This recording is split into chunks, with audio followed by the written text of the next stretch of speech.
Halo teman-teman, aku mau jelasin tentang akuntansi perdagangan yang disusun oleh Lutfiah Mumtaz, Melia Cahya, Nesia Amaradanti Putri, dan Sultan Ashraf.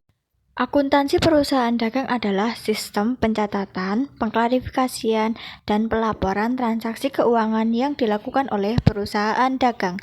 Perusahaan dagang adalah jenis perusahaan yang membeli barang dagangan dari produsen atau pemasok, kemudian menjualnya kembali kepada konsumen. Tujuan akuntansi dagang. Tujuan utama akuntansi perusahaan dagang adalah menyediakan informasi keuangan yang relevan dan dapat diandalkan bagi manajemen, pemegang saham, kreditur, dan pihak-pihak lain yang berkepentingan. Manfaat akuntansi perusahaan dagang. 1. Membantu pengambilan keputusan manajemen. 2. Meningkatkan efisiensi operasional. Dan 3. Memudahkan pemantauan arus kas dan pendapatan. Selanjutnya, ciri akuntansi perusahaan dagang. 1.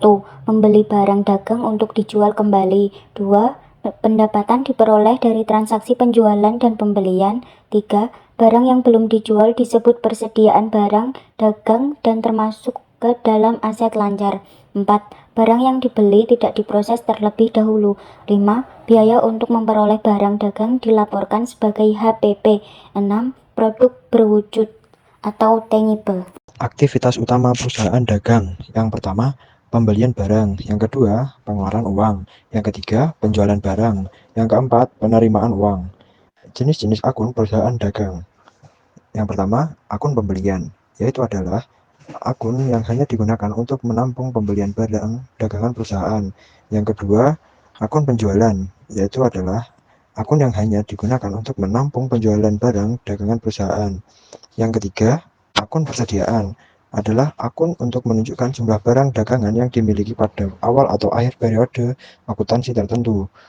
Yang keempat, harga pokok penjualan atau HPP digunakan untuk menampung harga pokok atau harga beli barang yang dijual di dalam suatu periode akuntansi.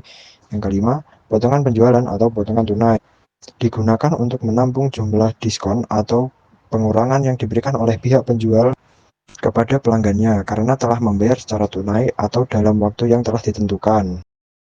Siklus akuntansi perusahaan dagang. Yang pertama, siklus akuntansi untuk perusahaan dagang mirip dengan siklus untuk perusahaan jasa. Yang kedua, perusahaan dagang akan mengalami penciutan persediaan yang harus dicatat. Yang ketiga, ayat jurnal penyesuaian yang biasanya dibuat adalah mendebit harga pokok penjualan dan mengkredit persediaan barang dagang atas jumlah penciutan tersebut. 4. Neraca bisa disiapkan dalam bentuk akun atau dalam bentuk laporan. 5. Persediaan barang dagang harus dilaporkan sebagai aktiva lancar. Bentuk laporan keuangan yang pertama ada laporan laba rugi bertahap. Disebut laporan laba rugi bertahap menunjukkan berbagai langkah dalam menentukan laba bersih atau rugi bersih. Yang kedua ada laporan laba rugi berbentuk langsung.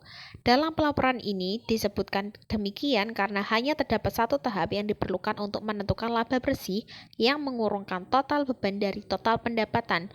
Dan yang ketiga yaitu neraca berklarifikasi. Dalam neraca persediaan barang dagangan dilaporkan sebagai aset lancar tepat di bawah piutang usaha.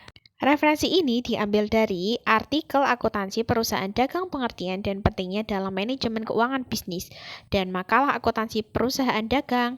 Terima kasih sudah menonton.